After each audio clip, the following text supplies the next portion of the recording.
जैसे भगवान सूर्य की किरणें कोहरे का नाश कर देती हैं, ऐसे भगवान की भक्ति हमारे समस्त पापों का नाश कर देती है। परीक्षित जी ने प्रश्न किया कि कुछ भूगोल खगोल के बारे में बताइए, तो भगवान सुखदेव जी पूरे ब्रह्मांड के बारे में परीक्षित जी को ज्ञान कराते हैं। कहते हैं कि राजन, यह पूरा जो ब्रह्मांड है इसमें 14 भुवन हैं।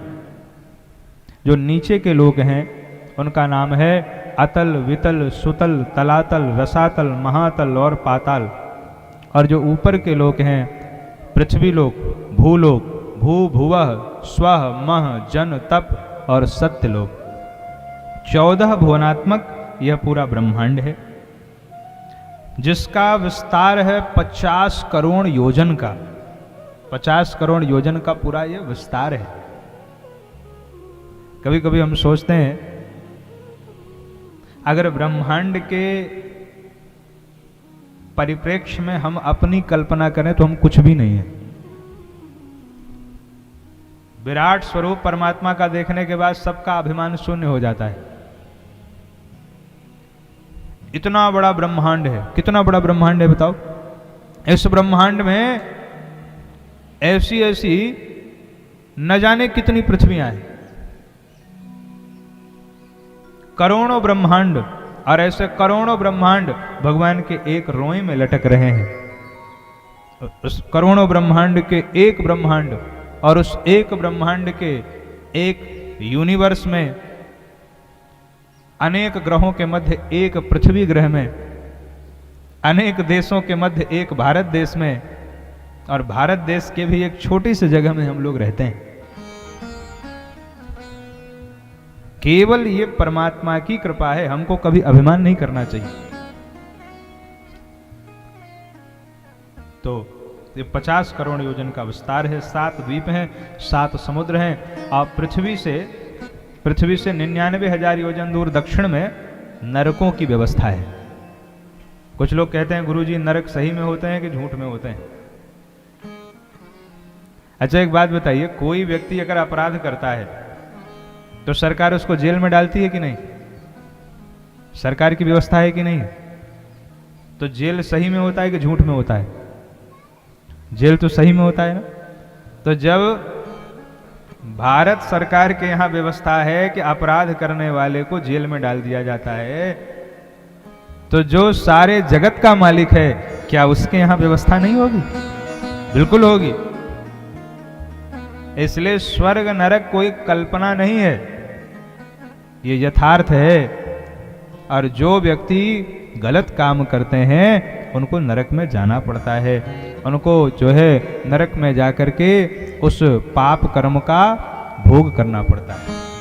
आज बहुत सुंदर चला रहे हो, बस कम मत करना, एकदम आनंद आ रहा है। चकाचक सीटी बोलता है, हम पीछे हो जाते हैं। हम नहीं पीछे होंगे तो ये घुमा देंगे उधर से। बोल भक्त वत्सल भगवान की जय। जो लोग दूसरों के धन का हरण करते हैं, स्त्री का हरण करते हैं, वो तामिश्र नामक नरक में पड़ते हैं। जो जीवों की हत्या करते हैं वो रौरव नामक नरक में पड़ते हैं। जो माता पिता से विरोध करते हैं, गुरु से विरोध करते हैं, वो कालसूत्र नामक नरक में पड़ते हैं। जो यज्ञ में पशुओं की बलि देते हैं वो विशसन नामक नरक में पड़ते हैं। ऐसे ऐसे करके 28 प्रकार के नरकों का वर्णन किया है। और जब 28 प्रकार के नरकों का वर्णन किया तो परीक्षित जी महाराज तो भयभीत हो गए। परीक्षित जी ने कहा, गुरुदेव क्या कोई उपाय है जिससे इन नरकों में जाने से बचा जा सके? भगवान सुखदेव जी कहते हैं, राजन एक ही उपाय है। अगर अपने कपड़े को अपने से साफ कर लिया जाए तो धोबी घाट में भेजने की कोई आवश्यकता नहीं है। भाई अपना कपड़ा है, अपने से साफ कर लो, फिर धोबी घाट में क्यों भेजना? पर अगर अपने कपड़े की सफाई अपने से नहीं करी और धोबी घाट में भेज दिया तो धोबी तो फिर अपने हिसाब से उसकी सफाई करता है, वो खूब पटक पटक करके उसकी सफाई करता है।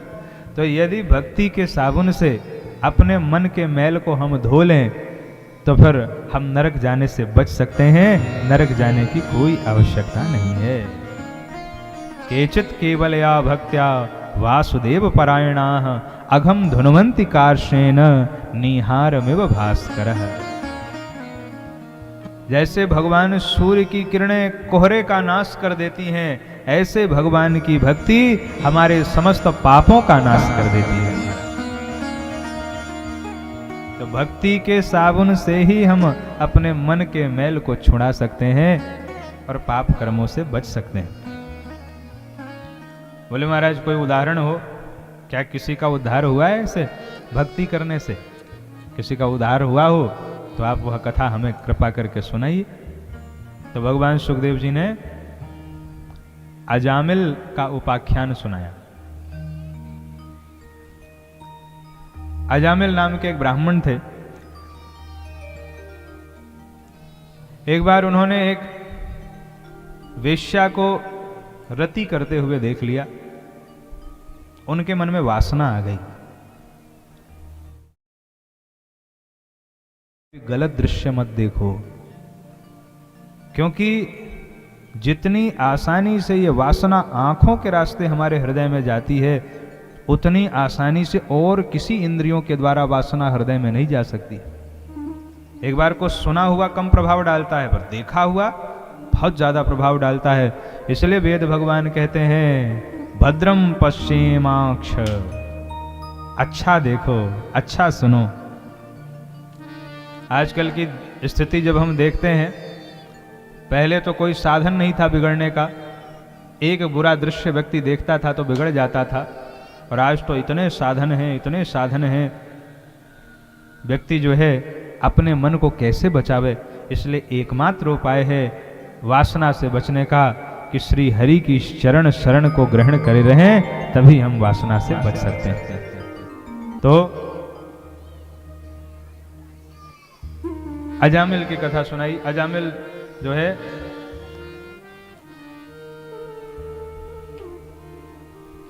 के मन में वासना आ गई और अजामिल ने पूरा परिवार अपना छोड़ दिया। उसका पूरा परिवार था, पतिव्रता पत्नी थी, माता पिता बच्चे सब छोड़ दिया और उसी वेश्या के साथ जाकर के रहने लगा। पूरा परिवार छोड़ दिया उसने। ऐसी वासना आई कि सब कुछ छोड़ दिया और सब कुछ छोड़ करके जाके उसी गणिका के साथ में रहने लगा। कालांतर में उस अजामिल के 10 पुत्र हुए। एक सत्कर्म हो गया उससे कि उसने संतों के कहने से अपने सबसे छोटे बेटे का नाम रख दिया नारायण। बस इतना ही पुण्य हुआ उससे कि संतों के कहने से उसने अपने सबसे छोटे बेटे का नाम रख दिया नारायण। अब जब उसका समय पूर्ण हुआ, यम के दूत उसके प्राणों को खींचने लगे। बड़ी जोर से चिल्लाया, अरे बेटा नारायण मेरी रक्षा कर। दूरे क्रीडन का सक्तम पुत्रम नारायणाभयम प्लावितेन स्वरेणोच्चैः राजुहावा कुलेन्द्रियः। अरे बेटा नारायण मेरी रक्षा कर, मुझे बचा। अब बेटा नारायण तो सुने नहीं, बेटा नारायण तो खेलने में बच्चा है, उसको क्या पता क्या हो रहा है। पिताजी के प्राण कौन खींच के ले जा रहे हैं उसको क्या पता, वो खेलने में मस्त। इधर यम के दूत अजामिल के प्राणों को खींचने लगे। वो चिल्ला रहा है, अरे बेटा नारायण मेरी रक्षा कर, मेरी रक्षा कर। अब बेटा नारायण तो आया नहीं, लेकिन भगवान नारायण के पार्षद वहां पर प्रकट हो गए। भगवान के पार्षदों ने यमदूतों से कहा, छोड़ दो इसको, तुम लोग इसे नहीं ले जा सकते। यमदूतों ने कहा, क्यों नहीं ले जा सकते भाई, ये पापी है। बोले पापी है नहीं, पापी था। क्या मतलब? बोले इसके मुख से नारायण का नाम निकला है, और जो एक बार भगवान नारायण के नाम का आश्रय ले लेता है वह तो पावनों को भी पावन कर देने वाला हो जाता है। इसने भगवान नारायण के नाम का आश्रय लिया। यम के दूत कहते हैं, हमें पागल बना रहे हो, ये तुम्हारे स्वामी का नाम नहीं ले रहा है, ये अपने बेटे का नाम ले रहा है नारायण। वो देखो इसका बेटा खेल रहा है, ये तो अपने बेटे का नाम पुकार रहा है। भगवान के पार्षदों ने कहा भले ही अपने बेटे का नाम पुकारे, पर माना तो हमारे स्वामी का ही जाएगा। क्यों कि इसके बेटे का नारायण नाम तो अभी 2-4 सालों में पड़ा है, और मेरे स्वामी का नारायण नाम तो अनंत कालों से विद्यमान है। इसलिए भले ये बुलाए अपने बेटे को, पर माना तो मेरा हमारे स्वामी का ही जाएगा। और तुम नाम की महिमा को नहीं जानते? कोई कैसे भी भगवान का नाम ले ले, सांकेत्यम, संकेत में भी अगर कोई भगवान का नाम ले ले, पारिहास्यम व, अगर कोई हंसी मजाक में भी भगवान का नाम ले ले, जैसे कोई बात हो हंसी आ जाए और हंसते हंसते कहो राम राम राम राम बताओ, ऐसे आदमी कहता ना कभी बार, तो हंसी मजाक में भी अगर भगवान का नाम ले ले, अथवा जम्हाई आए और जम्हाई आते कहो राम। देखो भगवान का इन आजकल की जो पढ़ी लिखी जनरेशन है ना, वो छींकने के बाद सॉरी बोलती है। उसको छींक आ जाए तो कहती है सॉरी। अरे भाई हमारे यहाँ पहले जब छींकते थे कोई, तो छींकने के बाद राम का नाम लिया करते थे, गिरने के बाद राम का नाम लिया करते थे। कल्याण राम का नाम करेगा, सॉरी से थोड़ी कल्याण होगा। एक जगह हम बैठे, एक सज्जन को छींक आवे वो कहे सॉरी, फिर छींक आवे फिर कहे सॉरी। 10 बार छींक आई, 10 बार तो हमने कहा मैं आपके व्यवहारिक ज्ञान की बड़ी प्रशंसा करता हूँ, आपने बहुत अच्छा जो है उच्चारण किया, सॉरी सॉरी सॉरी सॉरी, हमको अच्छा लगा। लेकिन अच्छा होता कि अगर आप सॉरी के जगह हे राम हे राम हे राम कहते, तो आपका यह लोक और परलोक दोनों बन जाता है। तो कभी कभी व्यक्ति ज्यादा अपने को थोड़ा मॉडर्न समझने लगता है। तो कहावत है ना कि देसी चिड़ैया और तो उससे कोई विशेष ठीक बात है, कोई फायदा नहीं होता है। इसलिए भगवान का नाम सांकेत्यम, कोई हंसी मजाक में भी ले, पारिहास्यम वा, स्तोभम हेलन मेवा, बैकुंठ नाम ग्रहणम, शेष अघहरम विदुः। भगवान का नाम लेने से सारे पाप नष्ट हो जाते हैं। कैसे कहा, जैसे देखो कोई आग में अगर हाथ डाल दे तो उसका हाथ जल ही जाएगा, चाहे जाने में डाले चाहे अनजाने में। कोई अगर विष पान कर ले तो उसको मरना ही पड़ेगा, चाहे जाने में पिया हो या अनजाने में। किसी ने अमृत का पान किया है तो अमर हो ही जाएगा, चाहे जाने में पिया हो या अनजाने में। इसी प्रकार जिसने भगवान के नाम का आश्रय लिया है वह भव सागर से पार हो ही जाएगा, चाहे जाने में लिया हो या अनजाने में। भगवान का नाम ये नहीं देखता कि आप किस भाव से नाम ले रहे हो। भाय कुभाय अनख आलसहूं, नाम जपत मंगल दिशि दसों। नाम लेने से कल्याण हो जाता है, ऐसा भगवान का नाम है।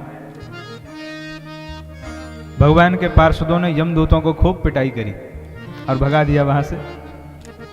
यमदूत यमराज के पास आए और बोले महाराज ये कालदंड पकड़िए अपना और हमें छुट्टी दे दीजिए। बताओ हम अपना काम करें तो अभी पीटे जाएं? अरे हम तो एक पापी को लेने गए थे, उसका समय हो गया था, उसको लेने गए थे, और इतने में भगवान नारायण के पार्षद आ गए। यमराज ने कहा चुप रहो, ये नारायण नाम धीरे से लो। अगर ये नारायण नाम जोर से लोगे और ये नारायण नाम इन पापियों के कान में पड़ गया तो सब पापी तर जाएंगे और हमारी भी नौकरी से छुट्टी हो जाएगी। इसलिए मेरे पास उसी को लेके आना जो हरि नाम का आश्रय न लेता हो। जिह्वा न भक्ति भगवद गुण नाम ध्येयम्, चेतश्च न स्मरति तच्चरणारविंदम, कृष्णाय नो नमति यक्षर एकदापि, तानानयध्वमसतो कृत विष्णु कृत्यान। जो एक बार भी भगवान श्री हरि के नाम का आश्रय न ले, ऐसे पापी को ही मेरे पास ले आना।